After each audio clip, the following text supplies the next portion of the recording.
Salute Bharat. ഇന്ന് salute ഭാരതിൽ നമ്മോടൊപ്പം ഉള്ളത് BJP വക്താവ് അഡ്വക്കേറ്റ് ജയസൂര്യനാണ്. നമസ്കാരം സർ. നമസ്കാരം സർ, ഈ കഴിഞ്ഞ ദിവസം കോൺഗ്രസിന്റെ AICC ആസ്ഥാനത്ത് കേരളത്തിൽ ഒരു ഉജ്ജ്വല വിജയം ഉണ്ടായിട്ടും ആഘോഷങ്ങൾ ഒന്നും ഉണ്ടായില്ല എന്നാണ് ഡൽഹി ലേഖകർ മുഖ്യധാര മാധ്യമങ്ങളിൽ പറയുന്നത്. കാരണം മറ്റൊന്നുമല്ല, അവർക്ക് അവരുടെ ശക്തി ദുർഗങ്ങളായിരുന്ന പലയിടങ്ങളും അവർക്ക് ശക്തി ദുർഗമല്ല, ഏതാണ്ട് പിടുത്തമൊക്കെ ഉണ്ടായിരുന്നിടത്തൊക്കെ അവർക്ക് പോയി. അതായത് ഞാൻ പറയുന്നതിന്റെ ചുരുക്കെഴുത്ത് ഇത്രയേ ഉള്ളൂ: ബംഗാള് BJP കൊണ്ടുപോയി, തമിഴ്നാട് ഏതാണ്ട് വിജയം മുൻനിർത്തി BJP കൂടെ പിന്താങ്ങിക്കൊണ്ട് സർക്കാർ വരുന്നു. നമ്മുടെ ടോപ്പിക്ക് ബംഗാളിൽ ഉണ്ടായത് ഒരു സർജിക്കൽ സ്ട്രൈക്ക് അല്ലേ? അമിത്ഷാ, മോദി അവരുടെ ഏറ്റവും, അതായത് മോദി ഈ പറയുന്ന രീതിയിൽ 10 രൂപ കൊടുത്ത് ബംഗാളിന്റെ മനസ്സിനെ കീഴടക്കി എന്നൊരു വാചകം ഞാൻ എവിടെയോ വായിച്ചു പോയി. സാർ ഒന്ന് ചുരുക്കി പറയാം. ഒരു കടയിൽ ചെന്ന് 10 രൂപ കൊടുത്ത് അവിടുത്തെ ഒരു ഫേവറേറ്റ് ഫുഡ് എന്തോ വാങ്ങി കഴിക്കുന്നതായ രംഗമാണ് ഞാൻ ഈ പറഞ്ഞതിന്റെ ചുരുക്കെടുത്ത്. ഒന്ന് പറയാമോ സാർ? ശരിയാണ്. ബംഗാളില് തൃണമൂൽ കോൺഗ്രസ്സുകാരനായിട്ടുള്ള ഒരാളിന്റെ കടയിൽ പോയി അവിടുത്തെ ലോക്കലായിട്ടുള്ള ഒരു പലഹാരം, ബംഗാളിൽ അത് വളരെ വിശിഷ്ടമായിട്ടുള്ള ഒരു സ്നാക്സ് എന്തോ ആണ്, അത് വാങ്ങി കഴിക്കുമ്പോൾ അതോടുകൂടി ബംഗാളികളുടെ ഹൃദയത്തിലേക്ക് അദ്ദേഹം കടന്നു ചെന്നു. അത് മാത്രമല്ല, ബംഗാളിന്റെ ഇന്നത്തെ അവസ്ഥ അതീവ ഭീകരമാണ്. അതായത് ഗുണ്ടാരാജ്, കമ്മ്യൂണിസ്റ്റ് പാർട്ടി എങ്ങനെയാണോ അന്ന് പിന്തുടർന്ന് വന്നിരുന്നത്, അതേ ഗുണ്ടാ സിസ്റ്റത്തിനെ തൃണമൂൽ കോൺഗ്രസ് ഏറ്റെടുത്ത് അവരുടെ പാർട്ടിയിൽ ലയിപ്പിച്ച് അത് മമതാ ബാനർജി നേതൃത്വം കൊടുത്ത് അടക്കി ഭരിക്കുകയായിരുന്നു. അങ്ങനെ അടക്കി ഭരിക്കുന്ന ആ ബംഗാൾ ജനജീവിതം ദുസ്സഹമായി, ഒരു രീതിയിൽ മുന്നോട്ട് പോകാൻ വയ്യെന്നായി.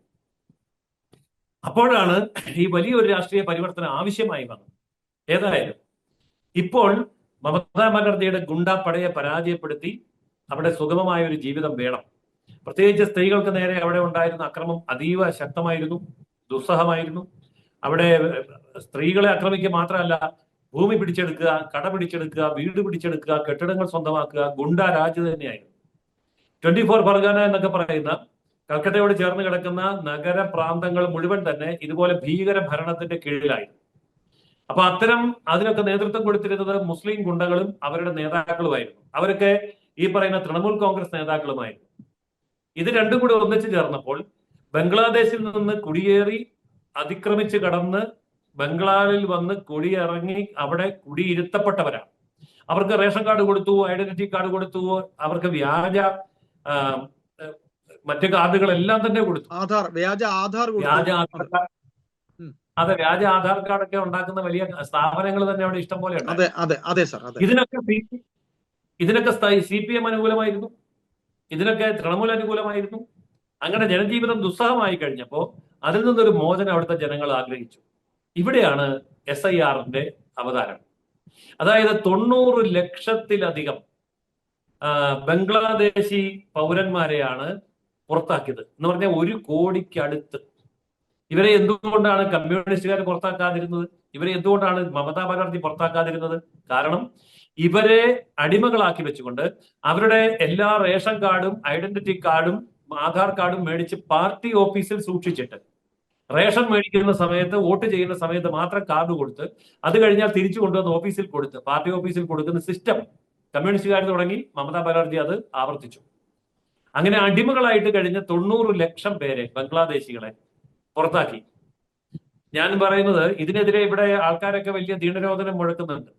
90 ലക്ഷം പേരെ പുറത്താക്കി, 1 കോടിയോളം പേരെ വെട്ടി നിരത്തിയിട്ടാണ് ജനാധിപത്യം പിടിച്ചെടുത്തു. അങ്ങനെ ഉണ്ടെങ്കിൽ ചോദിക്കട്ടെ, ഒരൊറ്റ ആള് പരാതി കൊടുക്കണ്ടേ? എന്റെ വോട്ടവകാശം കളഞ്ഞു, എന്റെ ആധാർ കാർഡ് കളഞ്ഞു, എന്റെ ഐഡന്റിറ്റി കാർഡ് പിടിച്ചു, എന്റെ റേഷൻ കാർഡ് തടഞ്ഞു എന്ന് പറഞ്ഞ ഒരു ഒറ്റ ആള് പോലും പശ്ചിമ ബംഗാളില് പരാതി കൊടുത്തിട്ടില്ല. എന്താ കാരണം? ഇവരൊക്കെ ബംഗ്ലാദേശിൽ നിന്ന് വന്നതാണ്.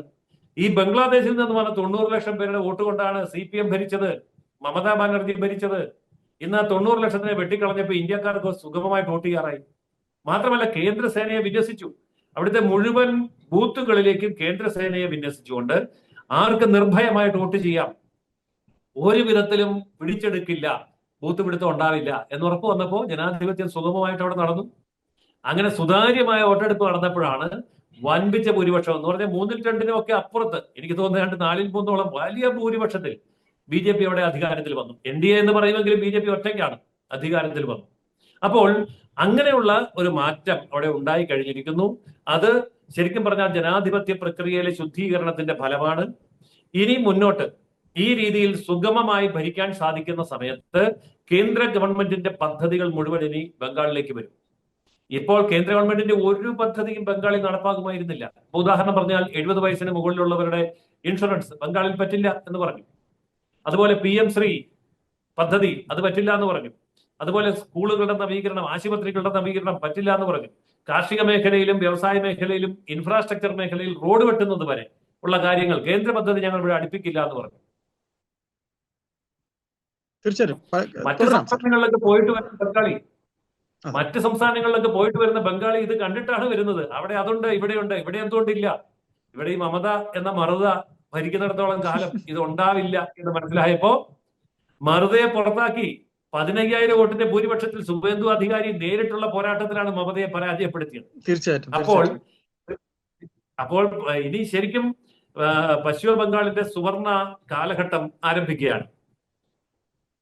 സർ, അപ്പോ ശരിക്കും അമിത്ഷായും നരേന്ദ്രമോദിയും അവിടെ ഈ പറയുന്ന കേന്ദ്രസേനയെ ഇറക്കി തങ്ങളുടെ സ്വാതന്ത്ര്യത്തെ, അതായത് തങ്ങളുടെ ജനാധിപത്യ സ്വാതന്ത്ര്യത്തെ ഹനിച്ചു എന്നൊക്കെ മമത പറഞ്ഞുകൊണ്ട് പടപ്പുറപ്പാട് ഇപ്പൊ നടത്തിയിട്ടുണ്ട്.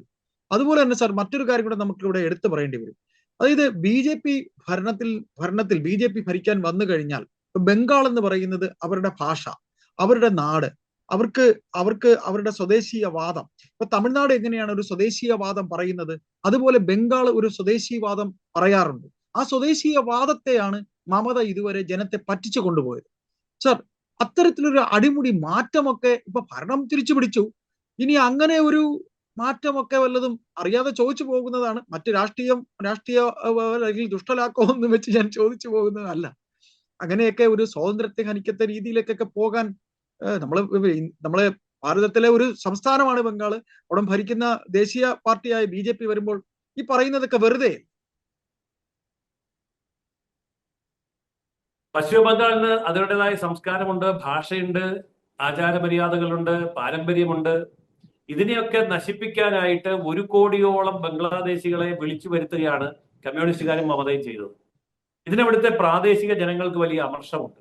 പക്ഷെ അധികാരം അവരുടെ കയ്യിലാണ്, ഗുണ്ടാരാജാണ്, മിണ്ടാമേല. അവിടെയാണ് BJP കടന്നു വന്നിട്ട് ഈ പറഞ്ഞ വിദേശികളെ മുഴുവൻ പുറത്താക്കുകയും അവരുടെ സാമൂഹിക ജീവിതത്തിൽ സ്വാതന്ത്ര്യം ഉറപ്പുവരുത്തുകയും ചെയ്തത്. അതോടുകൂടി ബംഗ്ലാദേശിന്റെ അതായത് പശ്ചിമ ബംഗാളിന്റെ ആ അഭിമാനമാണ് വീണ്ടെടുത്തത്. ഈ പറയുന്ന ഗുണ്ടകൾക്ക് അടിയറ വെച്ചിരുന്ന ബംഗാളിന്റെ സംസ്കാരത്തെയും അഭിമാനത്തെയും തിരിച്ചെടുത്ത് സ്വതന്ത്രമാക്കി അവരുടെ തന്നെ ജീവിതത്തിൽ തിരികെ കൊടുക്കുകയാണ് BJP ചെയ്തത്.